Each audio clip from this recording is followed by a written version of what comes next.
അങ്ങനെ വീണ്ടും ഒരു ദിവാലി ഗിഫ്റ്റ് അൺബോക്സിംഗ് ആണ് കേട്ടോ. ഈ ഗിഫ്റ്റ്സ് ഒക്കെ അനന്തു ചേട്ടന് ഓഫീസിൽ നിന്ന് കിട്ടിയതാണ് കേട്ടോ. ഇവർക്ക് കുറേ സ്നാക്സ് ആൻഡ് സ്വീറ്റ്സ് കിട്ടിയിട്ടുണ്ട്.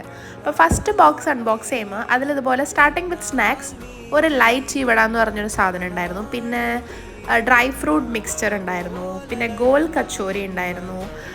മസാല കാജു, സോൾട്ടഡ് കാജു. അത് കഴിഞ്ഞിട്ട് മെയിനായിട്ടുണ്ടായ സ്വീറ്റ്സ് എന്ന് പറയുന്നത് രസഗുളയും സോൻ പാപ്പടി. ദിവാലി സ്പെഷ്യലാണല്ലോ സോൻ പാപ്പടി. പിന്നെ ഇതിൽ കാജു കത്ലി ഉണ്ടായിരുന്നു. അതിനുശേഷം നമ്മുടെ ഈ ഒരു കവറിൽ ഫുൾ ഓഫ് സ്നാക്സ് ആണ്. ഫസ്റ്റ് റോസ്റ്റഡ് ആൽമണ്ട്സ് ഉണ്ടായിരുന്നു. അതിനുശേഷം വീണ്ടും അടുത്ത സ്നാക്കായ ഗുജറാത്തി മിക്സ്ചർ ഉണ്ടായിരുന്നു. പിന്നെ ഇതൊരു സ്പെഷ്യൽ കൈൻഡ് ഓഫ് ഒരു മിക്സ്ചർ ആയിരുന്നു. പിന്നെ അതിനുശേഷം പാർട്ടി മിക്സ്ചർ ഉണ്ടായിരുന്നു. പിന്നെ അതിന് കഴിഞ്ഞിട്ട് ഒരു മേത്തിയുടെ ബിസ്ക്കറ്റും അങ്ങനെ കുറേ സ്നാക്സ് ആയിരുന്നു ഇതിൽ. പിന്നെ നമുക്ക് നമ്മുടെ അപ്പാർട്ട്മെൻറ്റിൽ നിന്ന് കിട്ടിയതാണിത്. ഇത് നമ്മുടെ ദിവാലി ദിയാസ് ആണ്. പിന്നെ ഒരു ഗ്രീറ്റിംഗ് കാർഡും. അങ്ങനെ ഇതൊക്കെയാണ് നമ്മുടെ ഇപ്രാവശ്യത്തെ ദിവാലിക്ക് നമുക്ക് കിട്ടിയ സ്വീറ്റ്സ് ആൻഡ് സ്നാക്സ്. അപ്പോൾ അടുത്ത വീഡിയോയിൽ കാണാം. ബൈ.